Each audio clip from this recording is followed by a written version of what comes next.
A'udzu billahi minasyaitonir rajim. Bismillahirrahmanirrahim. Kita masuk surah baru, surah Maryam. Okay. Kaf ha ya ain sad. Yang dibacakan ini adalah penjelasan tentang rahmat Tuhan kamu kepada hambanya Zakaria, yaitu ketika dia berdoa kepada Tuhannya dengan suara yang lembut. Dia berkata, "Ya Tuhanku, sesungguhnya tulangku telah lemah dan kepalaku telah ditumbuhi uban. Aku belum pernah kecewa dalam berdoa kepada Engkau, ya Tuhanku. Sesungguhnya aku khawatir terhadap waliku sepeninggalanku, sedangkan istriku adalah seorang yang mandul. Maka anugerahkanlah aku daripada sisi Engkau seorang putera yang mewarisiku dan mewarisi sebahagian keluarga Yakub. Jadikanlah ia, ya Tuhanku, seorang yang diredai." Baik. Pada kuliah yang lepas kita sudah memahami daripada surah Yusuf. Kita sudah tahu kisah Nabi Allah Yakub, Nabi Allah Yusuf. Okay? Kemudian dalam surah Al-Qasas kita sudah faham mengenai Nabi Musa alaihissalam. Kita juga faham tentang Nabi Allah Daud, Nabi Allah Sulaiman. Okay? Alright. Dan pada sekarang ini kita makin hampir, yaitu dengan sunnah Rasulullah, sejarah Rasulullah SAW, yaitu kisah Nabi Allah Zakaria, dan sudah tentu kisah Nabi Isa alaihi salam. Okey, faham? Nah, surah Maryam ini turun pada tahun kedua, 2 tahun selepas Rasulullah dilantik jadi Rasul. Okey, tahun kedua atau awal tahun ketiga kerasulan Nabi. Macam mana orang boleh tahu itu adalah surah turun pada tahun kedua atau ketiga kerasulan Rasulullah? Sebab surah ini adalah surah yang dibacakan oleh Ja'far bin Abi Talib kepada Raja Habsyah ataupun Abyssinia. Pada awal tahun ketiga kerasulan Nabi, Rasulullah menyuruh 18 orang Islam berhijrah ke Habsyah ataupun Abyssinia, satu kerajaan Kristian. Satu kerajaan Kristian. Setengah sejarah mengatakan dia adalah kerana berlindung kerana siksaan daripada orang-orang Quraisy Mekah. Tetapi para tafsir tidak setuju. Sebab 18 orang yang pergi itu semuanya adalah orang-orang yang merdeka, yang boleh mempertahankan diri semasa di Mekah. 18 orang itu termasuklah Sayyidina Osman bin Affan, Sa'ad bin Abi Waqqas,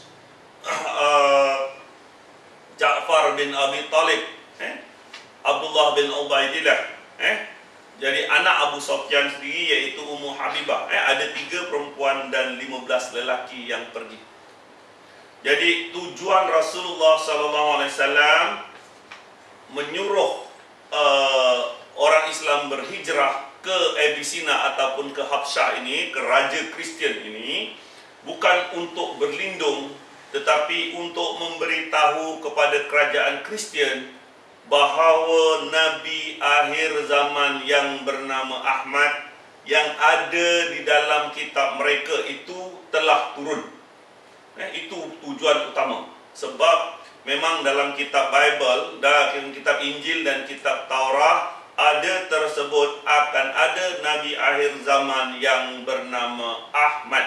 Jadi tujuan Rasulullah SAW mengarahkan 18 orang pergi ke Habsyah, ke Abyssinia ini menemui Raja Najasyi. Bukannya dakwah kepada orang bawah, tetapi terus kepada Raja Najasyi adalah memberitahu bahawa lahirnya Nabi akhir zaman yang bernama Ahmad, seperti mana yang terdapat dalam kitab Injil yang ada pada tangan mereka.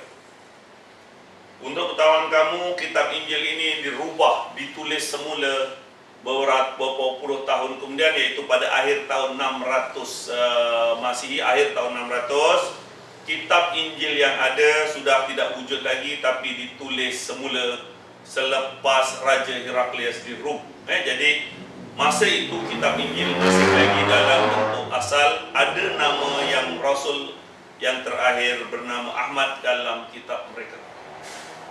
Jadi itu sebabnya Rasulullah SAW mengarahkan 18 orang Islam pergi ke Abyssinia, dan ketuanya yaitu Ja'far bin Abi Talib membacakan sebahagian daripada kitab Maryam ini yang membenarkan bahawa Maryam adalah perempuan yang suci, yang mengatakan bahawa Isa alaihissalam itu memang berbicara ketika dalam buayan, dan banyak mukjizat-mukjizat yang ada pada Nabi Isa alaihissalam kepada Raja Najasyi, Raja negara Kristian, bukan untuk berlindung. Itu tujuan 18 orang Islam yang berhijrah ke Habsyah ataupun Abyssinia. Okay. Right.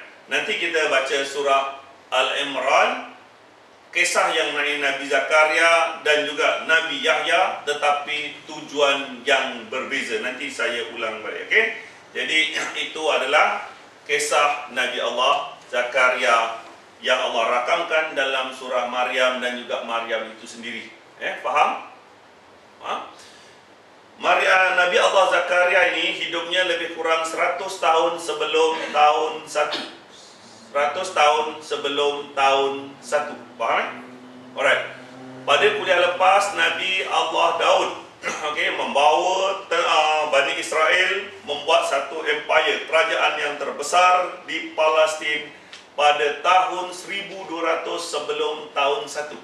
1200 tahun sebelum tahun 1, Nabi Allah Daud membuat satu empire yang besar, Bani Israel di Palestin. Disambung oleh Nabi Allah Sulaiman, empire ini bertahan 600 tahun lamanya. Kemudian pada tahun 590 sebelum tahun 1, sebelum Rasulullah dilahirkan, 1000 tahun sebelum Rasulullah lahir, Bani Israel dihancurkan oleh Raja Babylon, Nebukadnezar. Bertaburanlah orang Yahudi di Eropah, Asia, Afrika. Faham? Berlaku pada 590 sebelum tahun 1. Pada tahun 300 sebelum tahun 1, Alexander the Great, Iskandar Zulkarnain, menyatu padukan dunia, satu empire yang besar daripada Makedonia, kemudian empire berhijrah di Mesir, Iskandaria, Alexandria. Itu pada 300 tahun 1. 100 tahun, 150 tahun sebelum tahun 1, Rom mula meningkat. Rom mula berkembang. Rom dekat Itali, yang kata Rom tu bermula pada 150 tahun lebih kurang sebelum tahun 1. Kemudian dia menjarah banyak sebahagian Asia dan Afrika. Berarti semasa Nabi Allah Zakaria dilahirkan, semasa Nabi Isa dilahirkan, Palestin di bawah kuasa Rom yang menyembah Greek Orthodox, menyembah berhala. Okey? Alright. Nabi Zakaria adalah keturunan Bani Israel, anaknya Nabi Yahya, Bani Israel. Okey? Di bawah mengikut kitab Taurat, diam di kawasan Palestin. Dekat situ ada raja-raja Yahudi, Judaism yang kecil. Macam Malaysia lah, dijajah British, raja-raja Melayu masih wujud. Jadi di Palestin dijajah oleh Rom, tetapi ada raja-raja Yahudi yang duduk di Palestin. Di zaman inilah Nabi Allah Zakaria tinggal.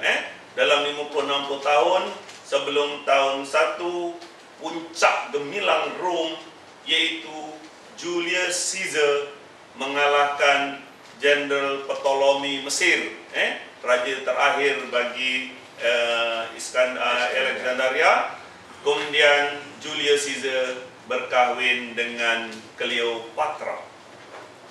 Okey, faham? Jadi kita lupakan Cleopatra, kita balik kepada Nabi Allah Zakaria yang lahir lebih kurang 100 tahun sebelum tahun 1. Kemudian pada tahun 1 atau dikenali sebagai Masihi, lahirlah Nabi Isa alaihissalam. Mereka adalah semua adalah keturunan Bani Israel. Ingat pada kuliah yang lepas, Israel berarti Nabi Yakub. Keturunan Bani Israel. Nabi Isa alaihissalam adalah keturunan Bani Israel. Bahasanya bahasa Ibrani. Itu sebab kitab Taurat dalam bahasa Ibrani, kitab Injil yang asal juga dalam bahasa Ibrani. Hanya orang Bani Israel saja yang tahu.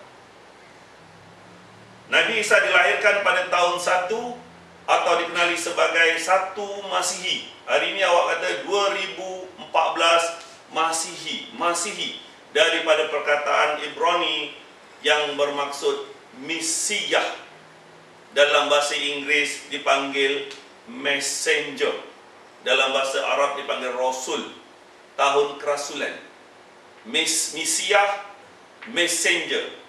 Dalam handphone awak dipanggil message. Benda yang sama. Saya dapat message. Perutusan dari Allah.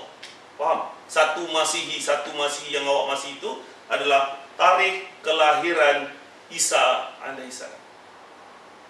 Setakat ni awak faham sejarah? Boleh faham? Jadi Nabi Zakaria yang kita akan bacakan ini lahir lebih kurang dalam 100 tahun sebelum tahun 1. Lebih kurang itulah. Alright, boleh? Kita lihat surah Maryam. Dibacakan ini adalah penjelasan tentang rahmat Tuhan kamu kepada hamba-Nya Zakaria ketika dia berdoa kepada Tuhannya dengan suara yang lembut. Lagi sekali, berdoa dengan suara yang lembut. Dan taklah sebutlah nama Tuhanmu dengan keadaan lemah lembut dan perlahan. Jangan doa jerit-jerit. Jangan doa jerit-jerit. 1 volume, 2 tone, 3 makna. Jangan keras. Volume. Satu masjid dengar, satu kampung, la ilaha illallah, la ilaha illallah. Awak jangan ikut. Jangan ikut. Itu adat dia. Awak jangan ikut. Sebab itu mengganggu jiran. Ada anak kecil sebelah dan sebagainya. Ada orang Cina duduk sebelah, nanti mikrofon terangkum. Jangan ikut. Sebab perintah Allah, doa dengan lemah lembut. 1 volume. 1 ton. Ton, kata ton. Dia cakap lembut perlahan je tapi. Ya Allah, aku nak kahwin ya Allah. Dia lembut je. Tapi ton dia keras. Satu lagi makna. Jangan keras. Ya Allah, aku nak jadi raja. Sampah. Sampah. Makna ton, volume. Awak nak lembutkan, biar tahu. Okey, alright. Jadi doa Nabi Allah Zakaria, doa dengan suara lembut. Ya Tuanku, sesungguhnya tulangku sudah lemah, kepalaku sudah ditumbuhi uban. Tulangku sudah lemah, bukan daging yang lemah. Tulang lemah ni berarti terlalu tua dah. Teramatlah tua. Mungkin lebih 100 tahun barangkali. Bila sebut tulang lemah, bukannya otot yang lemah, bukan kaki lemah, tulang pun dah lemah. Berarti Nabi Allah Zakaria terlalu tua. Osteoporosis. Okay. Dan ditemui oleh uban, menggambarkan bahawa Nabi Allah Zakaria teramat tua, lebih 100 tahun ke 120 tahun. Barangkali lah. Dan aku belum pernah kecewa berdoa kepada Engkau, ya Tuhanku, sesungguhnya aku khawatir terhadap mewaliku sepeninggalanku, sedangkan istriku seorang yang mandul, anugerahkanlah aku di sisi Engkau seorang puteri. Tengok. Aku belum pernah kecewa daripada mula kahwin sampai dah berubah umur 100 tahun, dah 60-70 tahun barangkali. Dia tak pernah kecewa berdoa kepada Allah untuk mendapatkan anak. Kenapa dia nak sangat anak? Bukan soal harta, tetapi untuk mewarisi perjuangan para nabi. Perjuangannya itu tujuan Nabi Allah Zakaria minta anak. Bukan soal hartanya menimbun, sekali-kali tidak. Ini perjuangan para nabi. Tetapi yang jadi persoalannya, kenapa Nabi Allah Yahya sampai tua istrinya mandul? Kalau dia baru kahwin sebulan 2 bulan tak dapat anak, itu tak dipanggil mandul. Kalau dah mandul ni berarti dah kahwin puluh-puluh tahun dah. Okey? Daripada kahwin umur 20-an, katakan isterinya sampai dah umur 60 memang tak boleh beranak. Ini baru mandul. Tetapi dia tak pernah henti berdoa kepada Allah. Kenapa dia berdoa begitu sekali? Yang pertama, tujuan dia, iaitu untuk mendapatkan anak yang menyambung kerja Rasul dia. Itu yang doa yang pertama. Tetapi patutkah dia atau patutkah kita ni berdoa macam dia? Agak-agak munasabah, umur dah, isteri dah dekat 80, selama ni memang tak pernah mengandung pun, tak pernah gugur pun, tak pernah. Okey, dia sendiri dah beruban, lutut dah longgar semua, dah tua kan. Patut tak kita ni berdoa seperti Nabi Allah Zakaria? Di luar hukum akal. Patut atau tidak? Nabi Zakaria ni kalau Nabi pun memang di luar hukum akal. Umur dah 120 tahun, isteri dah 80 tahun, mandul memang daripada awal, masih doa minta anak lagi. Patut atau tidak? Saya nak tanya awak. Kenapa Nabi Allah Zakaria ada peringkat macam ni pun masih lagi berdoa begitu sekali? Padahal kalau dari hukum akal, tak mungkin isterinya boleh mengandung. Barangkali campur dengan isterinya pun tidak barangkali. Kenapa dia masih lagi berdoa hendakkan anak? Cuba awak tengok ayat yang ke-37 surah Al-Imran. Apa yang menyebabkan Nabi Allah Zakaria, barangkali ayat ini boleh memandu kita kenapa dia berdoa walaupun dah terlalu tua. Okay? Tengok ayat yang ke-37. Nanti kita akan ulang balik ayat ini. Tengok. Maka Tuhannya menerima nazar dengan penerimaan yang baik. Ini adalah mak kepada Maryam. Mak kepada Maryam bernazar. Kalau aku dapat anak, aku serahkan anak aku untuk agama. Okay? Dan mendidiknya dengan pendidikan yang baik. Allah menjadikan Zakaria pemeliharanya. Nabi Allah Zakaria yang memelihara Maryam. Okay? Setiap Zakaria masuk untuk menamuni Maryam di mihrab, dia dapati makanan di sisinya. Tengok Zakaria berkata, "Wahai Maryam, daripada mana kamu mendapat makanan itu?" Maryam menjawab, "Makanan itu datang dari sisi Allah. Allah memberi rezeki kepada siapa yang dikehendakinya tanpa hisab." Baik. Ketahuilah kamu bahawa Nabi Allah Zakaria ini sudah melihat benda yang ganjil di depan matanya. Ketika Maryam masih kanak-kanak lagi, Assalamualaikum, ada makanan sentiasa terhidang di sisi Maryam. Berarti memang ada benda yang gaib berlaku pada Maryam. Apalah salahnya kalau aku juga minta doa yang di luar hukum kebiasaan hukum alam. Wallahu a'lam. Jadi itu sebabnya Nabi Allah Zakaria ketika umurnya sudah terlampau tua, isterinya memang berpuluh tahun mandul, masih lagi berdoa mengharap anak yang untuk mewarisi. Kamu tak perlu. Kalau di luar hukum akal, tak payah melihat. Tak payah kita doa yang di luar hukum akal. Mihrab adalah tempat ibadah, bilik khas. Marabatin, dia perkataan marabatin. Kalau mungkin sampai di Morocco nanti ada satu kabilah yang bernama Marabatin. Dia adalah pengasas bandar Marrakesh. Mihrab, daripada perkataan mihrab, tempat bertahanun untuk salat. Musallah lebih kurang, tapi lebih agak private. Ini private musallah. Jadi Nabi Allah Zakaria tengok Maryam, tiap makanan ada, tiap makanan ada. Jadi tak heranlah kalau dia meminta di luar hukum alam. Kalau awak nak tahu, nanti kita akan tahu sampai Nabi Allah Ibrahim. Sebelum Nabi Allah Ibrahim diuji untuk menyembelih anaknya Nabi Ismail, Nabi Allah Ibrahim sudah melalui dua perkara yang di luar hukum akal, iaitu ketika dibakar, masa dekat Ur Kaldan lagi, dibakar dalam api sejuk sejahtera. Dia sudah mengalami benda yang gaib di luar hukum akal. Kemudian semasa dia dekat Baitul Maqdis lagi, dia didatangi oleh 2 malaikat. Kemudian Nabi Allah Ibrahim menghidangkan anak sapi yang gemuk. Kemudian 2 malaikat inilah yang pergi ke Sadum menghancurkan kaum Lut. Jadi Nabi Allah Ibrahim sebelum diuji untuk menyembelih anaknya, sebenarnya dia sudah mengalami 2 keajaiban di luar hukum akal manusia. Begitu juga Maryam. Nanti kita akan sampai sebelum dia mengandung tanpa bapa, sebenarnya Allah sudah beri dia latihan. Yang pertama, makanan sentiasa terhidang di sebelahnya. Faham tak? Dan kemudian dia ditemui malaikat sebelum dia mengandung. Dia pernah didatangi oleh malaikat.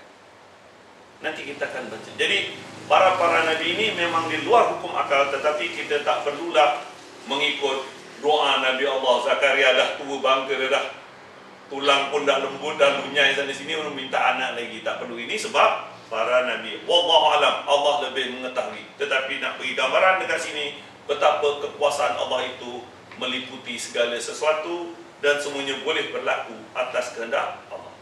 Faham? Faham setakat ni? Baik. Sesungguhnya aku khawatir terhadap mewaliku sepeninggalanku, sedangkan istriku adalah seorang yang mandul. Anugerahkanlah aku daripada sisi engkau seorang putera yang akan mewarisi aku dan mewarisi sebahagian keluarga Yakub.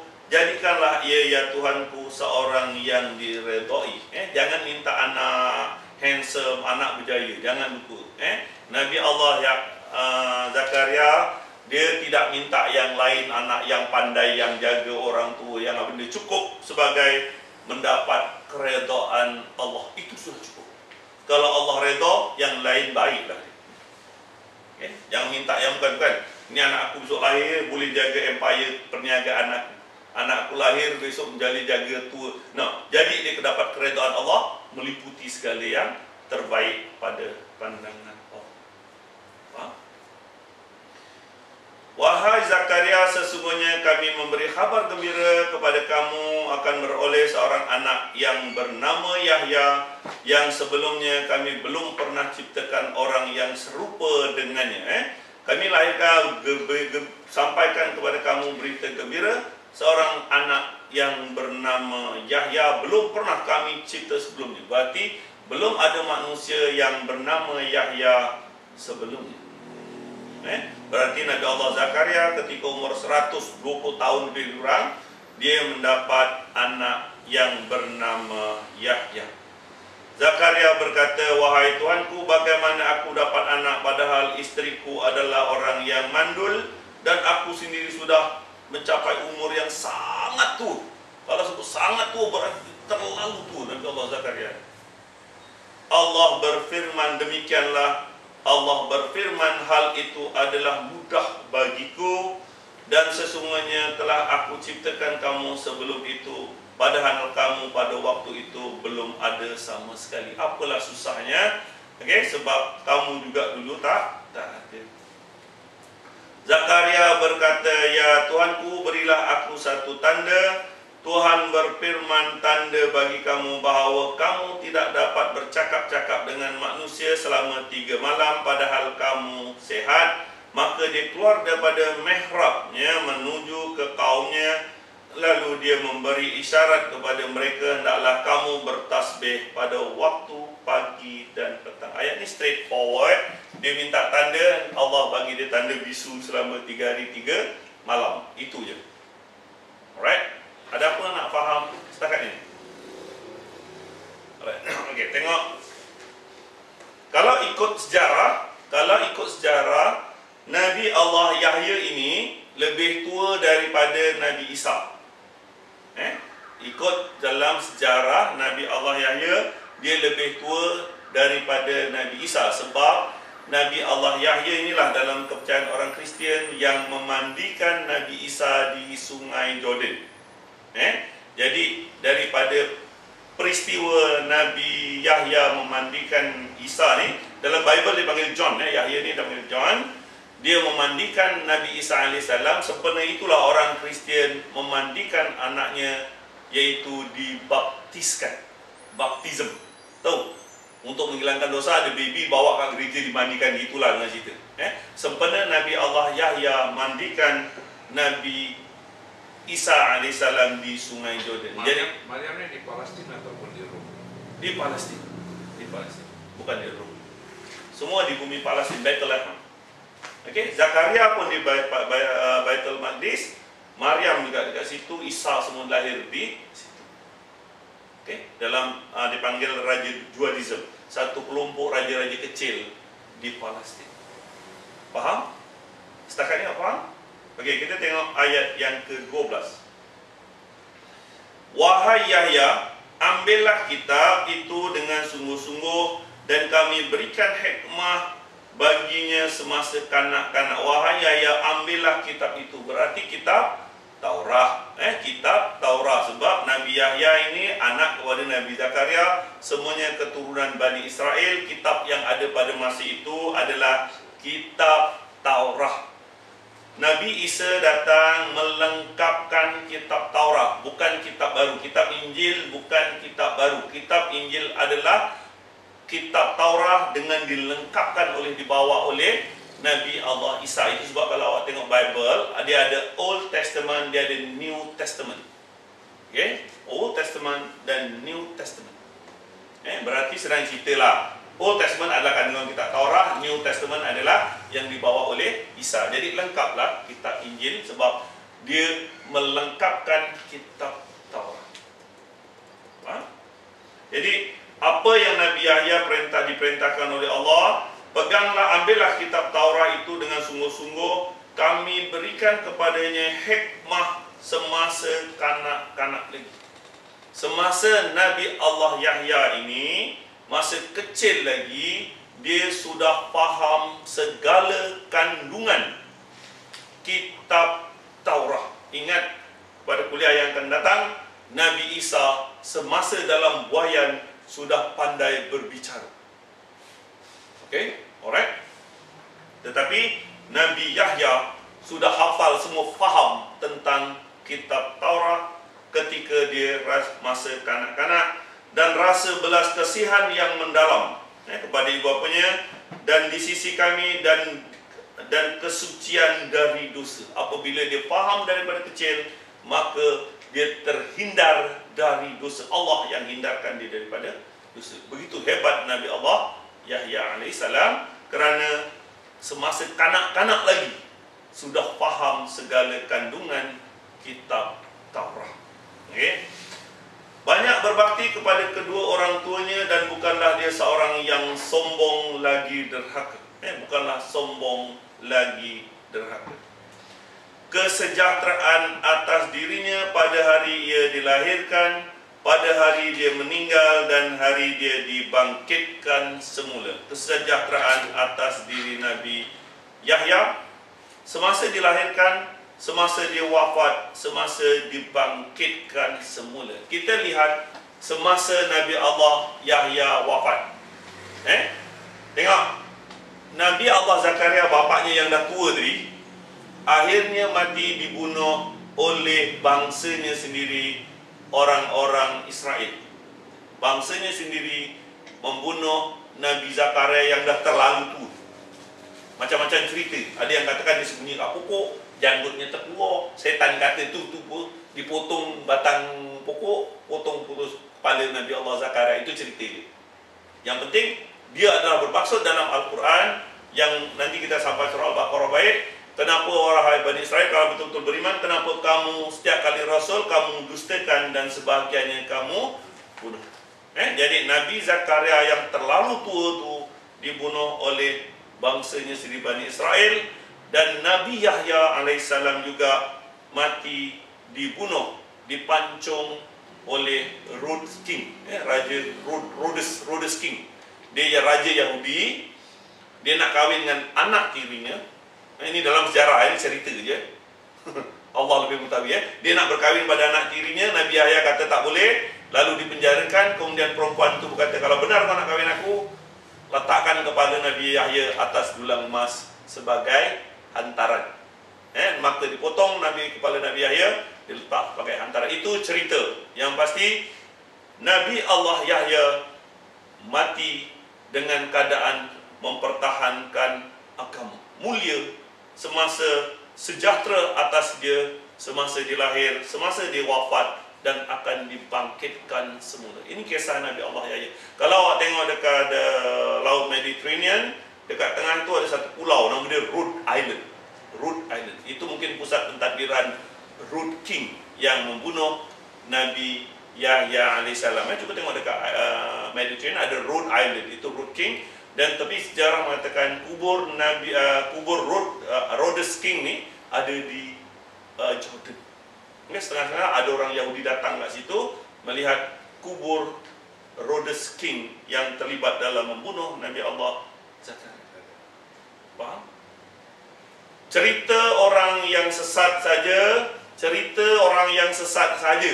Saya ulang balik, ini cerita orang sesat. Mengatakan tubuh Nabi Yahya ada di Yaman Hadramaut. Ini awak jangan termasuk baik-baik orang sufi, orang Yaman bukannya semua betul. Yang betul-betul, yang salah. Dia dah mula bakar colok pada bulan Sa'ban di kubur badan Nabi Yahya. Dan pengaruh-pengaruh Mu'tazilah yang kemudian dia mengatakan kepala Nabi Yahya ada di dalam Masjid Umayyad di Damsyik. Ini pengaruh kemudian Mu'tazilah. Awak jangan pecah. Kalau awak nanti mana tahu masjid ini ada lagi atau tidak. Masjid yang dibina oleh Amir yang ke-6 Bani Umayyah, Khalid bin Abdul Malik ini, Amir yang terkenal dalam Bani Umayyah. Dia yang melebarkan Masjid Nabawi sampai ke makam Rasul. Dia yang membina Masjid Umayyad ini. Akhirnya semasa Empire Timur-Leste, dikatakan dekat situ kubur kepala Nabi Yahya. Dan mulalah buang ancak di dalam Masjid Umayyad Damsyik. Ini cerita-cerita kemudian. Awak biarkan saja. Yang penting Nabi Yahya alaihissalam sejahtera semasa dilahirkan, sejahtera semasa diwafatkan, dan sejahtera semasa dibangkitkan semula. Ada apa yang kamu tak faham? Awak jangan heran setengah golongan Mu'tazilah ni kalau tak ada kubur dia tak boleh sembahyang. Dekat sini kubur Nabi Sayyidina Ali, ini kubur Sayyidina Husain, ini kubur Nabi. Kalau awak tengok perjalanan daripada Damsyik ke Madinah, banyak kubur-kubur Nabi. Nabi Yahya, Nabi apa. Dekat Yaman pula ada juga Nabi Hud. Wah, kuburnya ada banyak tempat. Wallahualam, kita tak tahu. Ini orang klaim saja. Yang penting kalau ada kubur Nabi kat situ pun bukan suruh tukar kiblat. Faham? Kiblat awak masih lagi ke Kaabah. Alright, ada apa awak nak faham setakat ini kisah surah Maryam ayat 1 hingga 15.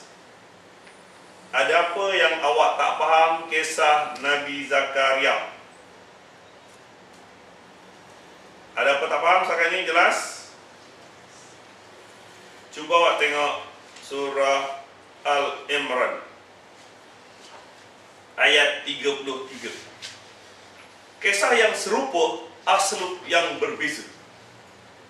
Tujuan surah yang berbeza.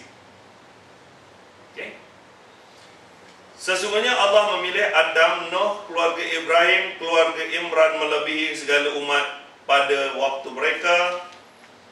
Sebagai satu keturunan sebagian yang lain, Allah Maha mendengar lagi Maha mengetahui. Ingatlah ketika istri Imran berkata, "Ya Tuhanku, sesungguhnya aku bernazar kepada Engkau anak yang dalam kandunganku menjadi hamba yang soleh dan berkhidmat di Baitul Maqdis. Kerana itu terimalah nazar itu daripadaku. Sesungguhnya Engkau Maha mendengar lagi Maha mengetahui." Tatkala istri Imran melahirkan anak, dia pun berkata, "Ya Tuhanku, sesungguhnya aku melahirkan seorang anak perempuan. Allah lebih mengetahui apa yang dilahirkannya. Anak lelaki tidaklah sama dengan anak perempuan. Sesungguhnya aku telah menamai dia Maryam dan aku mohon perlindungan untuknya serta anak-anak keturunannya kepada pemeliharaan Engkau dari syaitan yang terkutuk."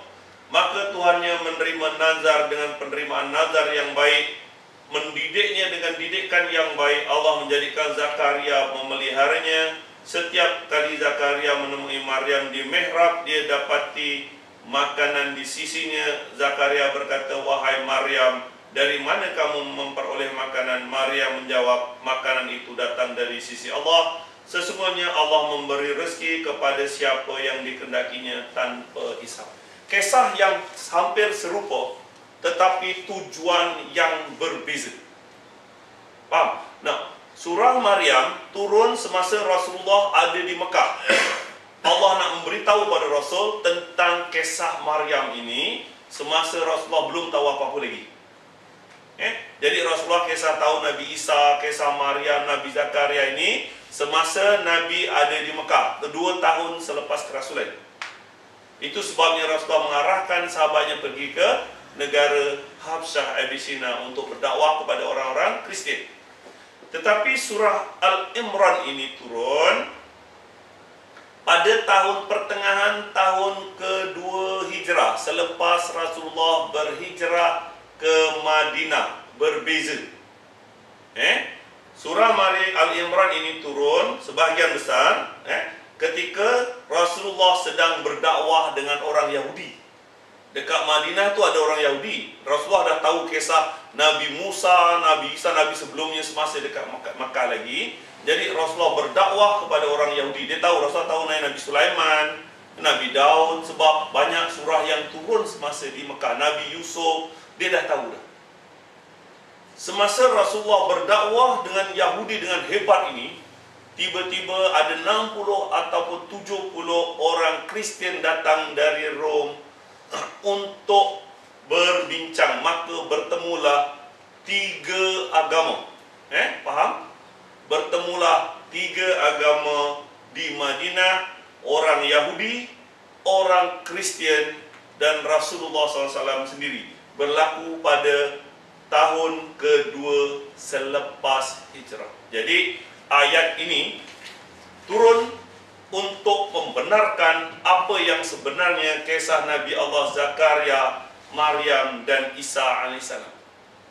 Orang Yahudi menuduh Maryam adalah penzina, itu sebab dapat anak tak ada bapa.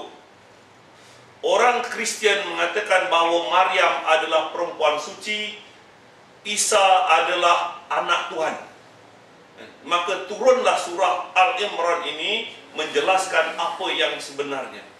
Nanti kita akan bincang perlahan-lahan. Jadi kita tengok surah Al-Imran ini berkaitan dengan Nabi Zakaria. Tengok surah Maryam. Sesungguhnya Allah memilih Adam, Nuh, keluarga Ibrahim, keluarga Imran melebihi umatnya. Keluarga Imran adalah keturunan Imran, semua Bani Israel.